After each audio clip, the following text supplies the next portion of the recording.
Class 9th, you are studying about Russia Revolution.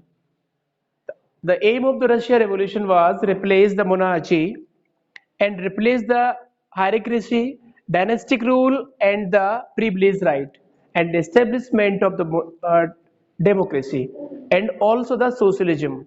The main aim of the revolution was bringing the socialism in Russia and entire world also, entire Europe also. All the people of the world inspired by the French Revolution in 1789, and outcomes were the Revolution of France very well favorable for the people of the world, and first of all French. For the women and all propertized men और non propertized men के लिए French की revolution में, French की revolution से दुनिया के लोग इंस्पायर हो, क्योंकि एक सक्सेसफुल रेवोल्यूशन मानी जाती है। तो रशिया रेवोल्यूशन में नेक्स्ट क्वेश्चन हमारा है इकोनॉमी एंड सोसाइटी। कह रहे हैं कि 85% रशिया में 85% एग्रीकल्चर जो है था यूरोप का, मतलब रशिया में होती थी, यूरोप में सबसे ज्यादा होती थी, ऐसा कह लो। रशियन एग्रीकल्चर, आज जिस रशिया को डेवलप्ड देश कहते हैं, है ना, यूएसएसआर एक हिस्सा है।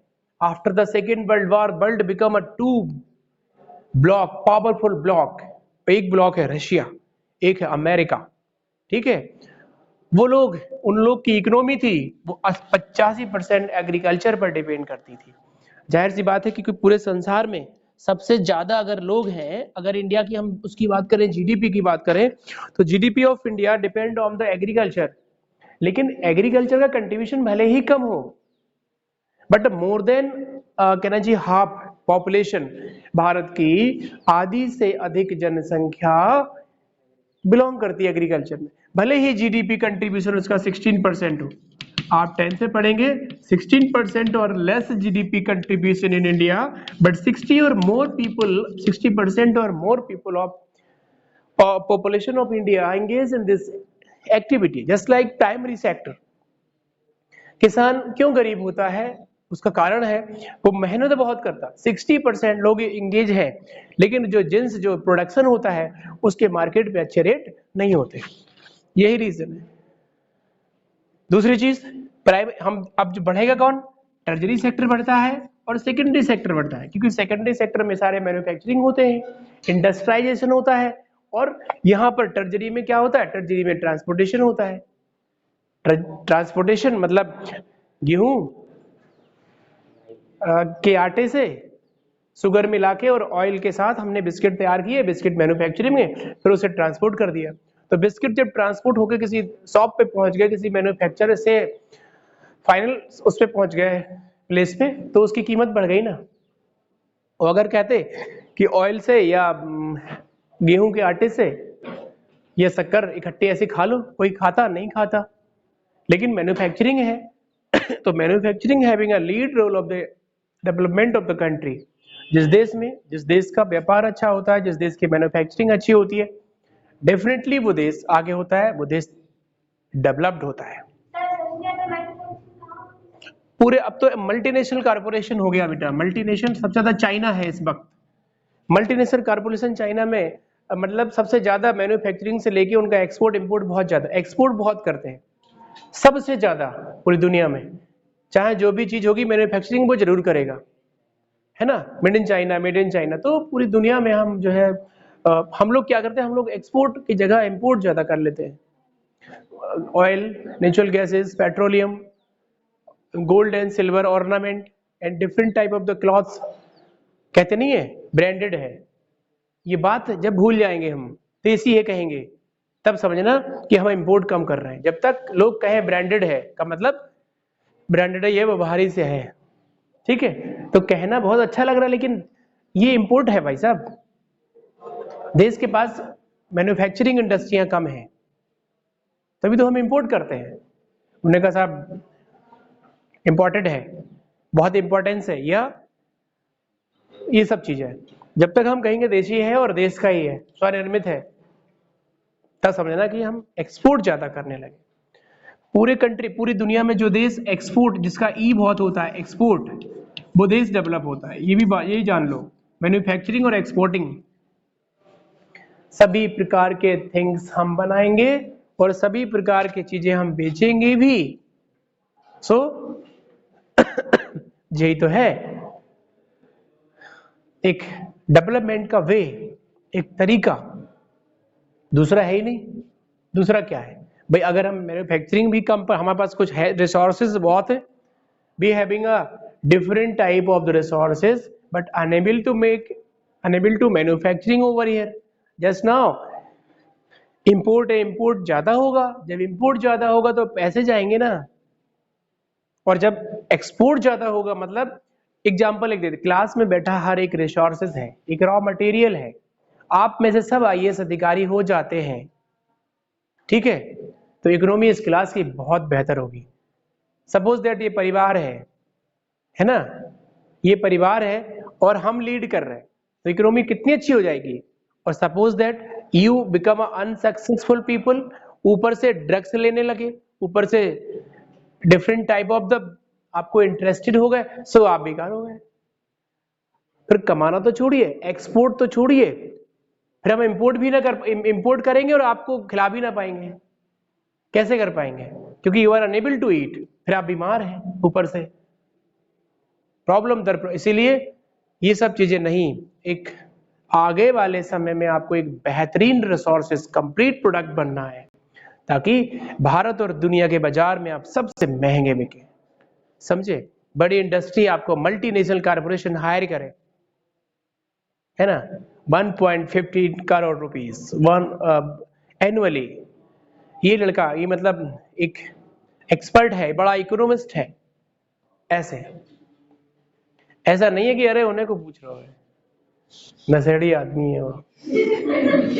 जी हाँ, आज का ये है, आपको वो चीज बहुत अच्छी लगेगी ना। इस वक्त जो ट्रेंड चल रहा है बच्चों का, बहुत ही बेहतर घटिया, बड़ा वैसा निहायती, जो नहीं होना चाहिए। आपको इसमें बड़ा इंटरेस्ट भी आता है, बहुत इंटरेस्ट आता है, छोड़ दीजिए। क्योंकि अगर आप अनसक्सेसफुल हुए तो आने वाली डेवलप तो छोड़िए, देश डेवलपिंग ही रहेगा। क्योंकि ये यूथ है ना भारत की, इसकी पर कैपिटा चाहिए, इसकी पर कैपिटा इनकम चाहिए बहुत अच्छी हो, तभी तो डेवलप्ड होगा। आप पर कैपिटा तो छोड़ो, आप कर्जे लेने लगे, आप फालतू की कुछ करने लगे हरकतें, हो गया डेवलपमेंट परिवार का, है ना। पापा जो उम्मीद लगाए बैठे हैं, कुछ नहीं। और इसमें देखिए पूरे यूरोप में अब 85% खेती रशिया में, इसके साथ सबसे ज्यादा होती थी। एग्जाम्पल में France and Germany proportion between 40 and 50। France और जर्मनी में, फ्रांस 40 और जर्मनी 50। सबसे ज्यादा कहां पे? यहाँ रशिया में 85।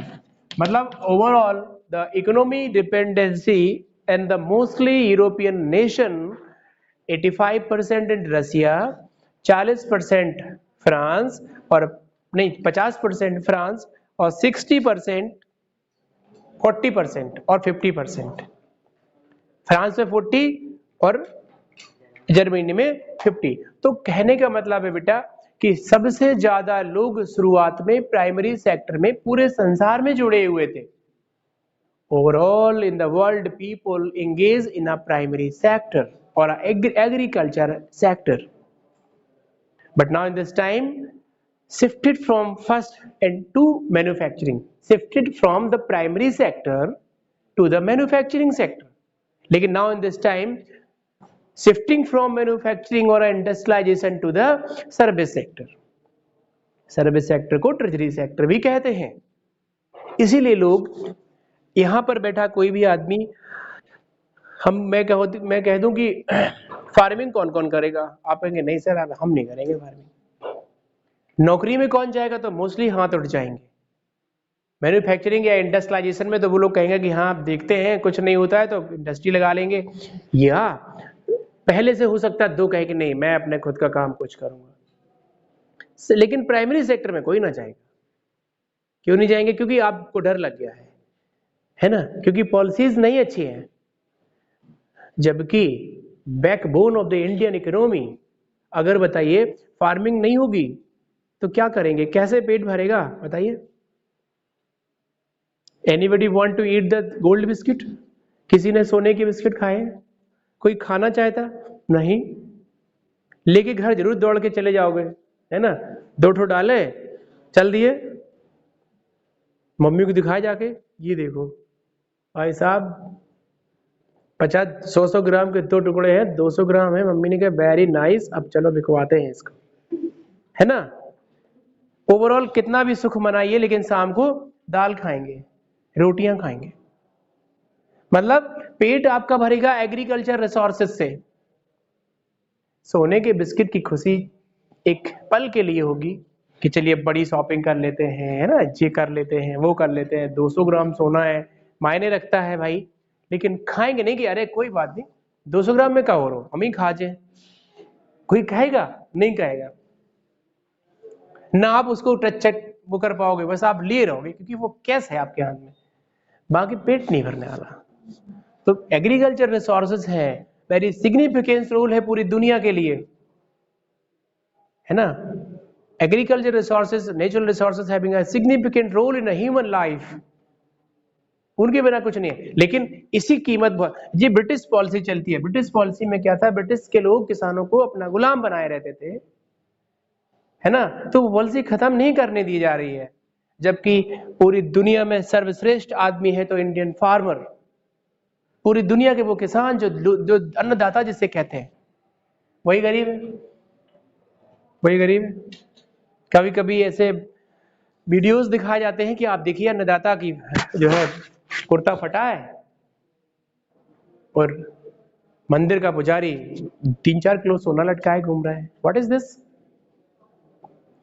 मैं कोई कटाक्ष नहीं कर रहा, मैं कोई वो नहीं कर रहा हूं, लेकिन यार ये गलत कितना है, बहुत गलत है ना।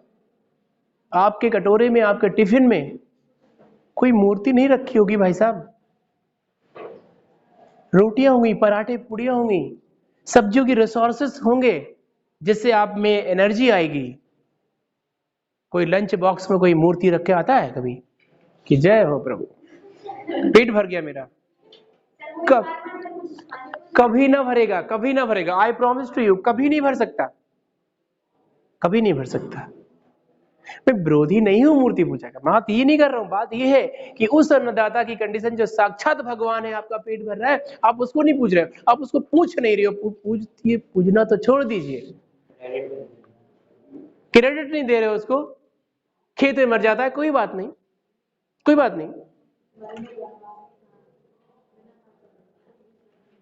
तो ऐसा देश, लोग हंसते हैं हम पर कि ऐसा देश है जहां चले जाओ कुछ नहीं करना आपको, बस केवल यहाँ पे 2-3 ऐसा कुछ लगा लेना, एक त्रिशूल ले लेना, आपको लोग चरणों में गिर जाएंगे, आपको कुछ नहीं करना है। और आप पढ़े लिखे हैं अगर भारत में, तो आप मूर्ख हैं फिर, क्योंकि आदमी कहेगा बहुत ज्ञान बांटने लगे, कहता नहीं है? हाँ, बहुत ज्ञान बांट रहे हो आजकल लला, क्योंकि वो सुनना नहीं चाहते कुछ भी, है ना उन्हें कुछ सुनने की उन्हें तमीज नहीं है, ये कह लो। मेरे हिसाब से सुनना तो छोड़िए, लायक ही नहीं है तुम्हारे सुनने के। आपके पास जो टैलेंट है, सामने वाला आपकी बराबरी नहीं है, आपका पोटेंशियल उसके लिए भारी है, इसीलिए आपको क्यों सुनेगा? आपको आपकी सही बात नहीं, ऊपर से कहेगा हाँ भैया 9th में आए गए, बहुत होशियार हो गए, समझे? लेकिन बेटा वही चीज है कि रशिया से शुरू किया 85%, फ्रांस में शुरू किया 40% और 50% जर्मन जैसे डेवलप्ड देशों में खेती होती थी। Cultivators not only produce from their own need but for the market, Russia become a major exporter of grain. उस वक्त का रशिया मेजर एक्सपोर्टर हो गया, और वो ये भी कह रहे हैं कि this is not only for fulfil our basic need, just like the France और जर्मनी एंड रशिया जो खेती करते थे वह केवल अपने देश की पूर्ति के लिए नहीं, बल्कि संसार के और दुनिया के और देशों में एक्सपोर्टर थे। और रशिया तो पूरी दुनिया में एक लार्जर एक्सपोर्टर हो गया था ग्रेन का, अनाज का।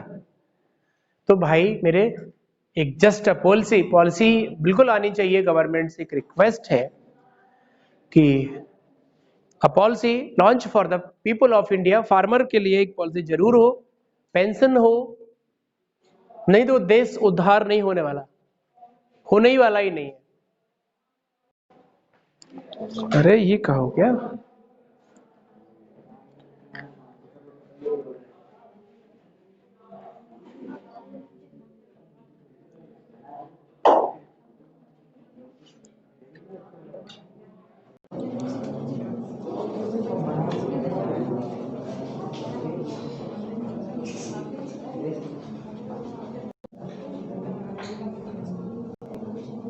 ठीक है।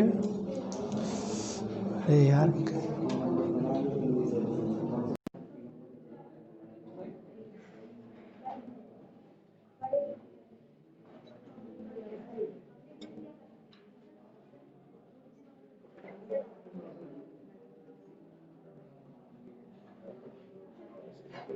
ओके, तो इन सब चीजों को देखना है।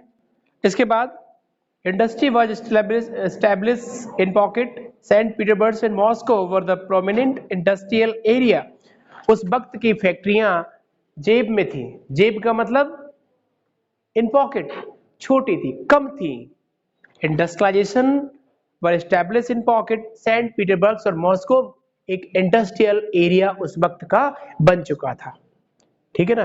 क्वेश्चन पेपर में इस तरीके से क्वेश्चन आ जाते हैं कि ये बताइए कि जब 20th सेंचुरी की बात है, 20th सेंचुरी की बात है रशिया में और फ्रांस और जर्मनी में, कहना चाहिए कि हम पर्टिकुलर रशिया की बात करें कि जब इंडस्ट्रियलाइजेशन बढ़ रहा था लेकिन बहुत कम थी, तो एक इंडस्ट्रियल एरिया था, उसका नाम बताइए। Moscow and Saint Petersburg. इसके बाद craftsman undertook much of the production, but large factories existed along with craft workshop. Large number of the factories were set up in 1890s. 80s 90s के समय जो है कुछ इंडस्ट्रियां अपने बहुत बड़े स्तर पे इंडस्ट्रियलाइजेशन बढ़ रहा था। ठीक है ना। इसके साथ Russia railway network was extended, foreign investment industry increase.